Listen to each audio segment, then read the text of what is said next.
Hello gamers, Powered Heal here, and today we're going to talk about pre-stats while leveling.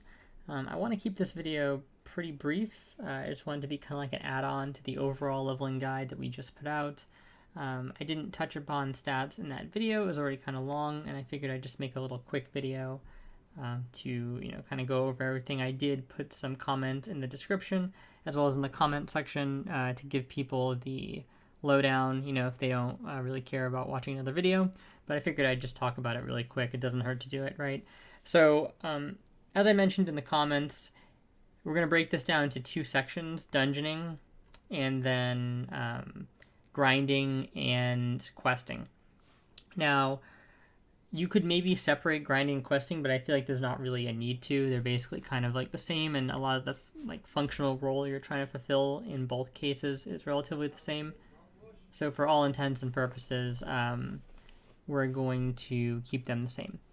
So basically, the thing that you want to focus on primarily over everything else if you're doing grinding and questing is spirit. Spirit is by far the best stat. It's better than any other stat in the game by far. How I feel about health, I would say, or stamina in general, is that you don't really need stamina unless you're partaking in PvP, and in a lot of cases, if you're ahead of the pack on a fresh server, you won't even be experiencing much PvP to begin with. So if you're playing on a PvE server or you're pretty ahead on a fresh server, then you don't need stamina at all to do quests or anything like that. You're much better off with the spirit. And then if you are playing on a PvP server and you're maybe a little bit behind the curve, you're more likely to kind of encounter a lot of PvP encounters and stuff like that. Then at that point, it's kind of up to your discretion how much stamina you want to work into your build.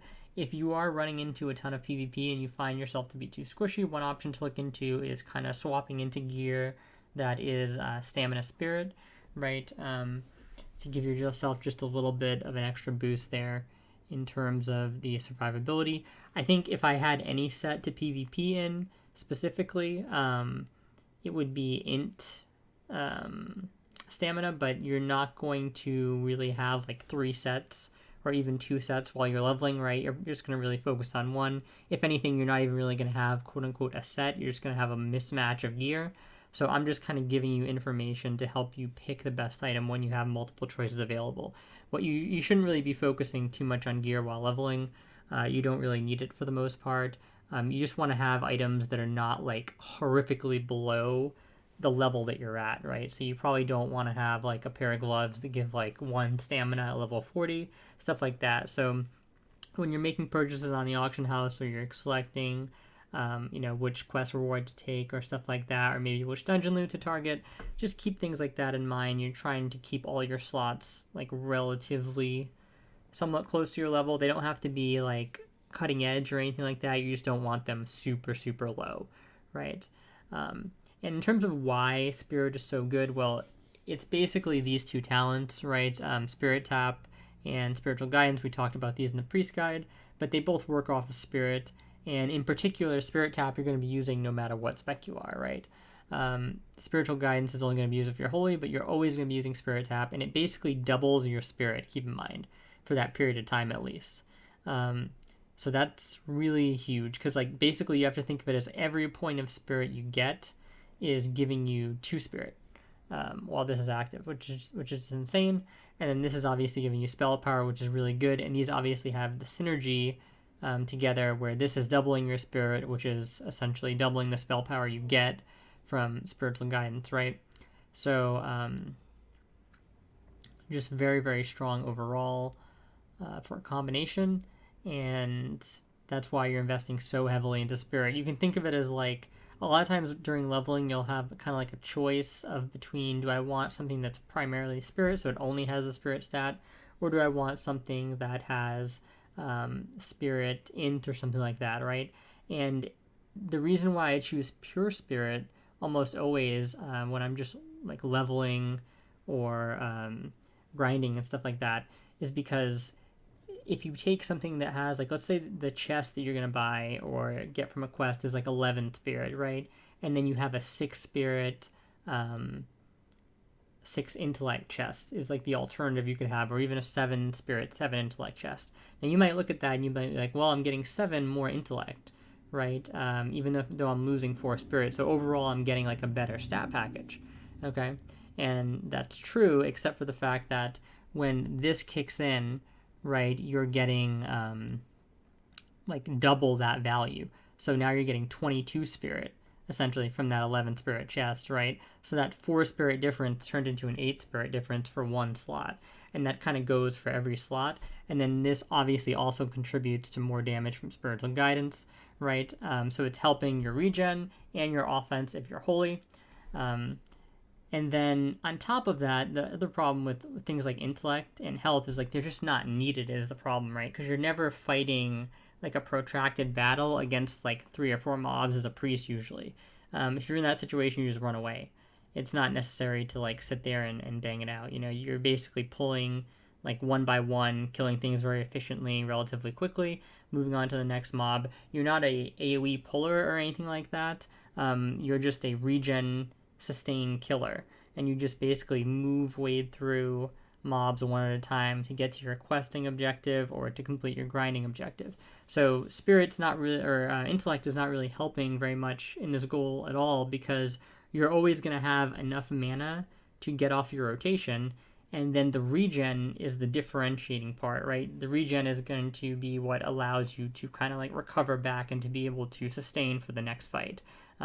You don't need more max mana because you're never going to like dip low enough where it's like you're never going to run into a situation where you don't have that mana, essentially, right? If you're playing properly. So that's the main reason why you don't really care about stuff like int when you're grinding or just leveling like normal. Now, I will say that there are going to be some items and some choices you're going to have. For example, like let's go back to the chest slot, right? If you have an 11 green, like a green chest that gives like 11 spirit, and then you have a blue chest that you just got from a dungeon that's like 8 intellect, 8 spirit, 6 stamina, I would probably take the stat package there overall, because now we're getting stamina, we're getting intellect, right? So like these things make us a little bit more survivable in PvP. They give us more options in PvP in terms of having more mana to use. If you're in a PvE server completely, I guess honestly the spirit chest would probably still be better in that situation, but I'm going to be playing on a PvP server, and those types of decisions do factor into my mind, like the how good a stat might help me and how good a stat might be for PvP. So I'm not going to completely ignore like really good stat packages on like blue items and stuff like that. So you just kind of have to use your own discretion, but spirit is definitely king, I would say. And you want to always have spirit in as many slots as you can. You want to have it in every slot that you can have it in, basically. So yeah, that's basically for solo leveling as well as grinding. Now for dungeons, things are a little bit different. Spirit is still good, but I like having a bit of intellect too. A lot of times I will try and pick up cheap pieces of the owl or something like that. I think it is. It's the spirit the spirit intellect one, right? Sometimes I'll just have like intellect pieces as well. You're not going to have a perfect dungeon set most likely. So it's going to be a mismatch of things, and you're going to have some items that are like pure intellect, I imagine, other items that are intellect spirit, and that's mostly fine. If you find yourself having like all intellect and no spirit, then maybe, getting a few cheap pure spirit items or spirit int items for some of those intellect only slots might be worth it. Or like vice versa, if you have like only spirit, getting a little bit more intellect is kind of good. It's good to have a mix of those. For dungeons, I don't really worry about HP at all, because again, like the mobs they don't really hit really that hard anyway. You have shield, you have fear, your tank should be able to get them off you before they really cause too much of a havoc. You don't really want to be playing around, needing to get more health, unless you're playing on hardcore, obviously. Then things change completely, but this is not a hardcore guide. And basically, most of your gear while leveling is going to be green. You have to think of it like that, right? So at best, you're getting 2 stats from each piece, and you just really can't afford to be giving health. You're having health as like one of those two stats, when intellect is good for dungeons as well as spirit, right? So yeah, I pretty much just use the int spirit stuff, and then you supplement with maybe pure spirit items here, pure int items there, and you'll be fine. You can kind of get used to, I guess, like how things are when you're doing dungeons, right? You'll be like, oh, okay, is my mana pool too low? Was I able to survive this pull?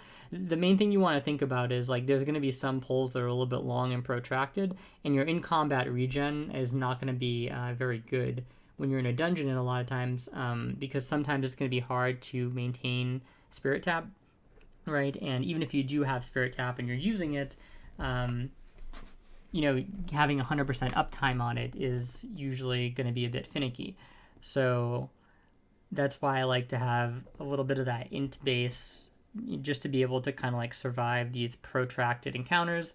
And then the other thing that's good about int too, especially if you have some mana potions on you and stuff like that, is having a little bit more int can sometimes go a really long way, because it's not just that tiny bit of int in isolation, but that little bit of intelligence can get you enough heals to then survive to something like a mana pot or something, right? So if you're in a really tight situation and you have, let's say, 200, 300 more mana, it doesn't sound like a lot, but especially at a low level, that can be a really big deal, because it can give you just enough time you need to get to that next mana potion, and now all of a sudden you're a lot more comfortable. You're going to survive the pull no problem. Whereas if you couldn't do that before, if you couldn't get those last couple of heals out, the tank just dies and then everybody dies. You have to run away. So yeah, definitely having a bit of intellect for when things go wrong is nice, and I like to incorporate that into my dungeon sets. But for the most part, just get what you can get spirit. If you're just solo leveling, get a little bit of intellect for dungeons, and you should be fine. So thank you guys for watching. Hope you guys enjoyed this and the last video. More videos to come, and thank you guys so much.